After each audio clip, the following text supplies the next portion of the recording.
Lebauer Park, a 17,000 square foot lawn with a performance pavilion, a 3.5 acre park including a dog park, play fountain, putting green, children's garden and play area, a reading room, and the one request of all that was made by the donor, Carolyn's garden. Carolyn Lebauer made the request when she donated the money to the Community Foundation of Greater Greensboro to build this magnificent park, and that was this garden. And so this area that we're sitting in, these are all her favorite flowers. She wanted this space to remain somewhat of a passive use area, kind of a respite, from the craziness of kids running and concerts and all the special events we do. She really wanted a quiet area in the park where people could sit, relax, reflect, read a book. And also, again, she wanted to highlight her love of gardening and planting. I mean, if you're gonna make a statement to the community, that's a good way to do it, and try to help the community out. There's no better way to do it than that, and that's just a classic Lebauer type thing, to do something for the community. Absolutely. Carolyn, I never had the pleasure of meeting Carolyn, but I did understand, talking to people, that she loved gardening, and in particular loved her garden. So it was very clear to us that we needed to have a space where we could kind of select some of the favorite plants and have a place of just sort of quiet reflection. It's a real treat. This is one of in my opinion, one of the most beautiful areas of the park, and I'm glad she made this request, because it resulted in this kind of an oasis within an oasis, if you will. The park was her and her husband Maurice Lebauer's legacy of a life well lived. The Lebauer family has deep roots in the city of Greensboro. Their name becomes almost synonymous when you talk about healthcare in the Triad.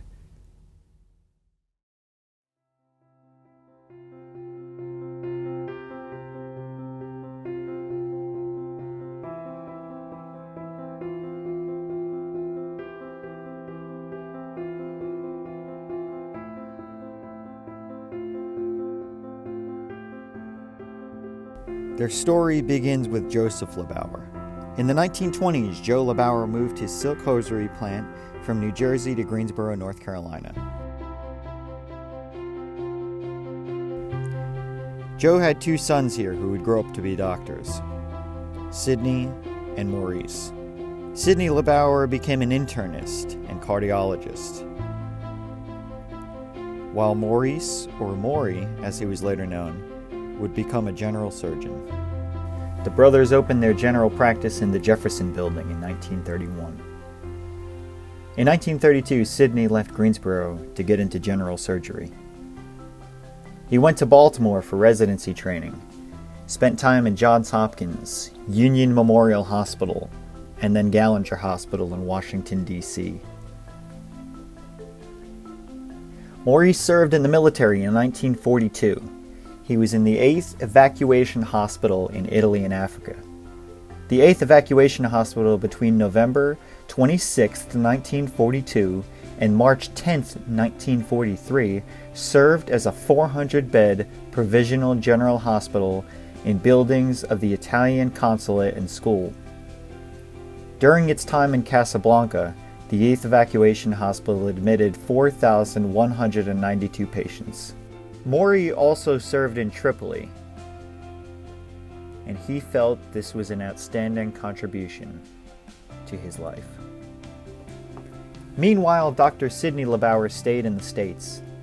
He was exempt from the draft due to the fact that he had 4 sons at home. He provided his services to the war effort by doing baseline examinations on draftees for the military. Dr. Maurice, as he was known to many, Uncle Maury to me, was a gentleman. He had been chief of surgery at Cone Hospital, and he and his brother, Dr. Sidney, had a remarkably deep and respectful relationship and practiced in the same office their entire lives. The nuns at St. Leo's Hospital loved him and wrote to him always throughout his military service in North Africa. He and Dr. Sidney cared for all in their office. At a time when segregation was in full swing, their waiting room was always integrated. And their philosophy was that everyone must be taken care of, and now, and humans were not different on the inside. And this non-prejudice and colorblind premise directed their entire lives. The brothers were instrumental in the medical field here at Cone. They not only treated patients but were on committees and boards that would make important decisions revolving the future of healthcare.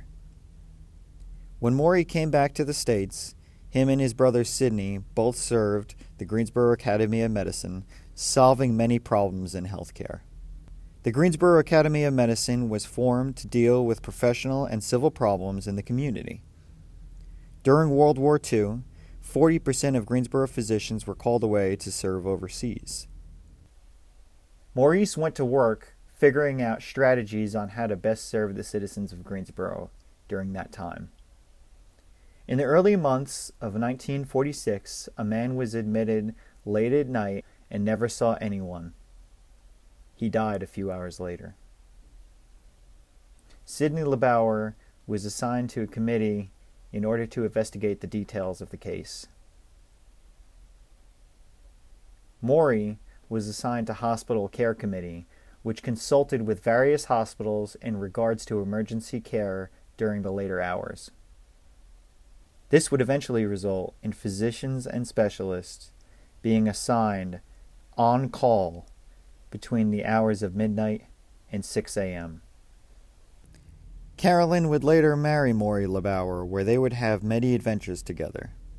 They traveled to Afghanistan in the 1970s to volunteer their skills to help underdeveloped areas create better surgical intervention. Sidney Lebauer had 3 sons, who eventually joined the medical field. Joe Lebauer, a cardiologist, Sam Lebauer, a gastroenterologist, and Eugene Lebauer, who specialized in pulmonary and allergy medicine. The 4th son, Sidney Jr., died 2 days before he was to graduate from the Duke University School of Medicine.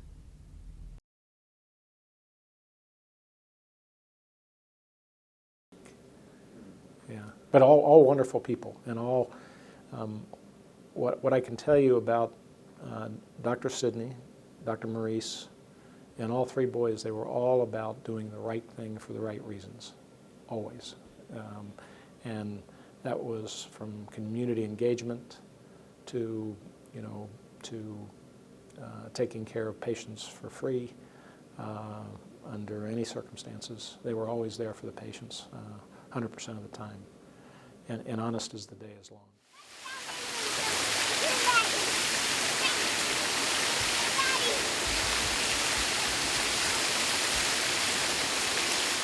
Oh gosh, we've been coming to this park since it opened. She may not have even been born when it opened, so we would come down and do the movies and the festivals, and then when she was born and got a little bigger, we were able to use the fountain and the playground. It's one of her favorites in Greensboro, so she loves it. Everybody playing.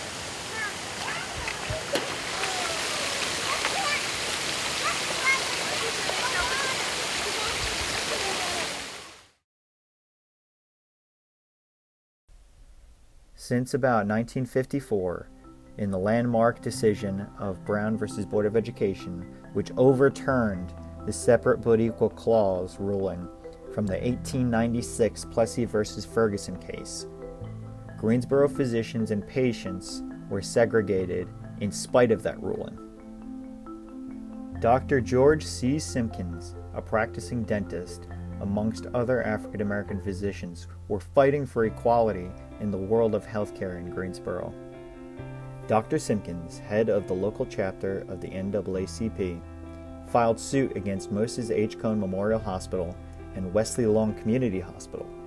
The suit gave claim that because the facilities accept Hill-Burton funds from the federal government, they should adhere to federal government ruling. On December 17, 1962, the district court ruled that the hospitals did not have to integrate their facilities. That ruling was appealed. On November 1, 1963, the decision was reversed by the Circuit Court of Appeals. 3-2 was the vote. They ruled that the separate but equal act of Hill-Burton Act was unconstitutional. This was appealed to the Supreme Court. On March 2, 1964, the United States Supreme Court let stand a lower court decision banning racial segregation of patients and physicians in hospitals. So it ended up as a landmark case in that any hospital in the South or in the North had to integrate their facilities as well as admit blacks, physicians and dentists to their staff and take patients, take blacks as patients in the hospital. So this is, and I think this, if I've done anything, this was probably the most important thing I've ever done in my life, because health means so much to everybody. One prominent black physician said that the timing of the new L. Richardson Hospital was bad. If it had opened 10 years before, there would not have been a reason for the Simpkins suit. The suit was brought against the hospitals because of the overcrowding of L. Richardson, stretchers in the hall and everything. When asked about recollections about various individuals, he simply said Maurice Lebauer was a big help. In fact, all the Lebauers. He stated that Caesar Cone was almost impossible. He wanted to do it all his way. Claudette Burroughs White, who sat in at Woolworth's in the 1960s and became a city councilwoman from 1994 to 2005, claimed that the Lebauers' offices were always open to everyone. Actually, this park is one of the reasons we chose Greensboro over Durham, because I was on my computer looking at things to do in Durham, and Nathan was on his looking at things to do in Greensboro. And Greensboro won out because baseball game and then this park. Oh, the Hoppers? Yeah, we're going to go to see Hoppers tonight. Okay. Yeah. Okay, cool. How have y'all enjoyed the park so far? It's great. We've been here all morning with our kids. Yeah, I mean, splash pad is great, and they love the walking around. They were really looking forward to the play area and then also the flower garden. They enjoyed walking around and seeing the flower garden. So.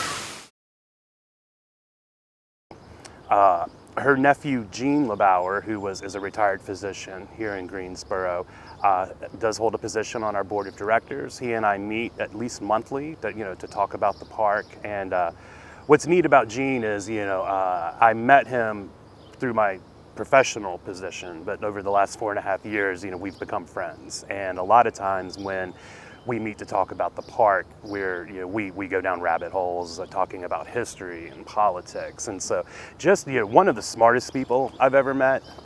He would probably die laughing if he heard me say that, but definitely one of the smartest, most interesting people.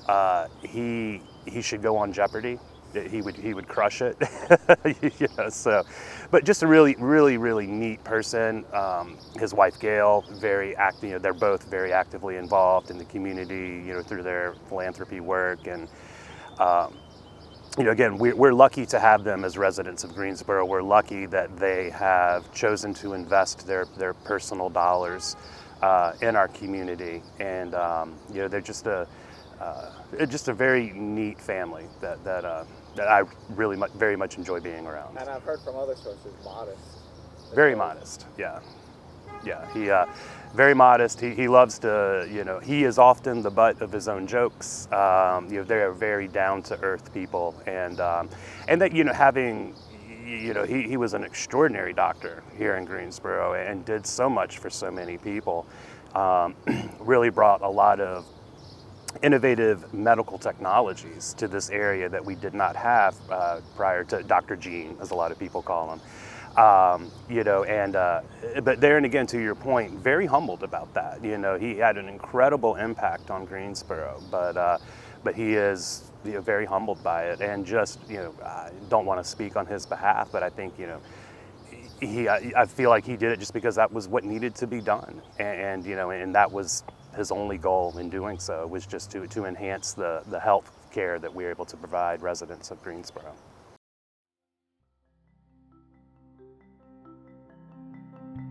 In February 1949, the Greensboro Heart Association began to raise money for research, education, and community service. Heart disease was listed as the leading cause of death, and according to the CDC's record, had largely been since 1910. The three major causes of diseases, rheumatic fever, high blood pressure, and hardening of the coronary arteries, cause over 90% of heart disease. It is disturbing to learn that for American men and women over the age of 35, the leading cause of death is one for which cures are still being sought. But it is reassuring to know that the cause, the disease of the heart and blood vessels, is today being attacked with all the diligence and ingenuity that medical science can muster. Dr. Sidney Lebauer. In May 1968, Dr. Eugene J. Lebauer headed the program for coronary care training classes for the Joint Hospital Regional Medical Program. That was a 4-week coronary training program for nurses. And in January 1971, one of the first open heart surgeries was performed here in Greensboro. The procedure involved replacing a section of coronary artery with a piece from an artery from another part of the body. Dr. Robert Phillips, chief of surgery, said, "This was, in a way, an ending and a beginning. The end result of many years of orderly work, and yet the beginning to this hospital of some promising and exciting surgery." We were one of the first centers to approach heart attack from the standpoint of actually taking them to the heart cath lab and putting in a wire and a balloon to open the artery. That was pretty controversial in those days. So we were in a debate really with places like Duke and University of Michigan. What made it so controversial? Well, because their approach was to use what are called clot-busting drugs. And these clot-busting drugs, could be given in the emergency room quickly, intravenously, but they could cause bleeding into the head, which would usually be fatal. Warfarin? No, it's a drug called TPA, and it's a clot-busting drug. It breaks up clot almost immediately. But the problem is it only opened up about 55% of the arteries, whereas taking the patient straight to the lab and opening it up with a balloon, opened the artery in 95% of the cases. And so it restored blood flow much more effectively. And so this debate went on for a better part of a decade. 1991, Dr. Brody and myself and one of the nurses formed the Lebauer Cardiovascular Research Foundation. A lot of it was to start managing longitudinal data involved in all kinds of trials, and we didn't have any formalized mechanism. So we formed a not-for-profit foundation called the Lebauer Cardiovascular Research Foundation, and we formed a companion foundation called the Lebauer Charitable Foundation, and that was used to, as I said, it was a not-for-profit, so it was, that was to help support, hiring people to look at data and review charts and go back and take heart cath angiograms and take those angiograms and actually, we would have to calculate how effective muscle function was and which artery was involved, and trying to do that on top of a practice where you were in the cath lab every other night was not an easy task, so it really required some help. And that just led to, I think at its peak we got up to, in the late 1990s, at that point Cone Health they had trademarked the name North Carolina Heart Institute, which they ultimately then abandoned in the late 1990s. But they had formed the North Carolina Heart Institute, and our highest referral and volume of cases really was in the late 1990s. We probably about 30 to 40% more than we do now. It's quite an undertaking at that time. We had 22 staff members in the research foundation at that point. I mean, it's the newest park in Greensboro. I know that I used to go to the Center City Park often, and I guess this one has a lot more, I guess, areas. It's a pretty good space for like creativity, I guess. This is where all the festivals and stuff kind of meet, though, too. Really festive, really nice place to go and just kind of chill. Lebauer's actually really cool because I've seen so many different people here. Like, I've been here for protests, and I was here for folk festival, and I watched somebody get engaged here at the ice rink, and there's always kids everywhere. I was just telling her about the when A&T was celebrating being named the #1 HBCU in the country, right? Mm-hmm. Country. They had a really nice arch going on over here. I got to watch them take pictures. It was cool. Yeah. So it's pretty cool. And it's a good place, obviously, to expand upon your creativity. Yeah. Sometimes I'll come to do homework here if I'm really bored. My favorite place, or my favorite time coming here is at night. I know that they have this really big light up here on this grass area, and I don't know, I find it really calming. It's a really good mood setter. I really like being here.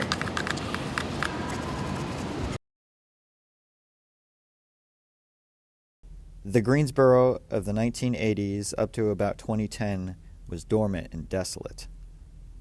The manufacturing base that was here from the mid-19th to late 20th century was all but gone. And what they were referring to was that the fear that the traditional industries that had so long supported Greensboro, the textile industry, you had Cone Mills, Burlington Industries, Guilford Mills, that were huge international textile companies. Jefferson Pilot on the insurance really was that were the stalwarts of Greensboro, and they've done everything in Greensboro for the last 50 years in terms of philanthropy, in terms of creating the jobs, supporting the community in all kinds of ways. Those companies were failing, and they were really struggling financially. And the question was, what is Greensboro going to do if we wake up one day and those companies are no longer here? And that was the genesis of what was created, what is now known as Action Greensboro. It was the 6 foundations came together. It was primarily led by the Bryan Foundation and the Seamla Foundation and the Weaver Foundation. But the Community Foundation, the Tannenbaum Sternberger Foundation, the Tolio Foundation at the time, and the Cone Health Foundation all were part of the coming together to figure out what does Greensboro need to do to diversify our economy, to create jobs, to create an atmosphere that folks want to come to Greensboro and really build on the strengths that we have as this community. During the late 90s and early 2000s, foundations such as the Community Foundation of Greater Greensboro and organizations such as Action Greensboro began to make moves to attract businesses in the area. The building of Center City Park and the new stadium for the Greensboro Grasshoppers were 2 examples of attracting more businesses to the area and more foot traffic to the downtown. The Community Foundation and the City of Greensboro worked with local stakeholders along with OJB Landscape Architecture and Biederman Redevelopment Ventures in order to take the location of Festival Park and rejuvenate it into Carolyn Lebauer's dream of a park for the people.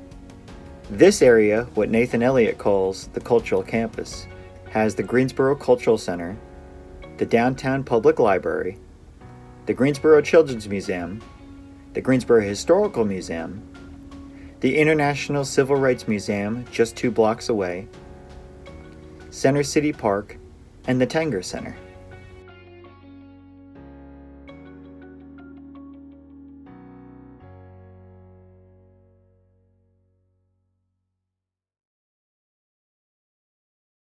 Yeah, it was disjointed. I think there was a dry cleaner, kind of back in this corner over there. The YWCA obviously was right behind the public library. That building was raised to make way for the park.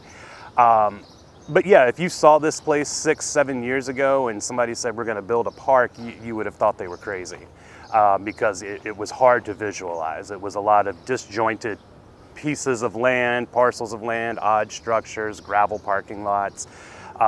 So having someone with the vision to come in and say, yeah, we can put a park here, it was really neat to see it, to remember what it looked like then, versus what it looks like now. This is a very complicated interlap of skills, right? Like spatial reasoning skills. You got to understand sort of what's going into these parks. Particularly for folks that don't work in architecture and development and all that, it's not always intuitive to understand kind of what's going on. We've done this before. We find even on some other projects where we think it's going to be these big changes. It's just it's such of a paradigm shift for people that they don't often understand. We're very much advocates in again, that we learned working with Dan that there's kind of having a lot of opportunity, things to entertain people is really important. The site is also it's not small. It's not the largest park that we've worked on, but it was big enough to have a lot of variety. And the part of the biggest challenge is we have these program elements. Some of these things, we have a reading room outside the library. You've got the event lawn and the overflow there. Some of the things, there's some very practical concerns like the east-west promenade that connects the 2 sides of the park. That's a fire lane, so if there's an emergency services vehicle needs to come through. But just trying to find a way to build a little bit of whimsy into it. And we really try to build flexible park open spaces. The big challenge is that we just don't know where these things are going to go in 5, 10, 15 years. They evolve so much with use and how they're, what's going on in the community. I mean, we had no idea that like the dance festival is going to be such a big thing in Greensboro. And it's so cool to see how, that really brings a ton of people together. And just by trying to have as much flexibility in the plan, room to accommodate, different events, all that sort of stuff, by not building too many obstacles or monuments, we really try to let these parks grow in over time and really kind of become, fitted to their community.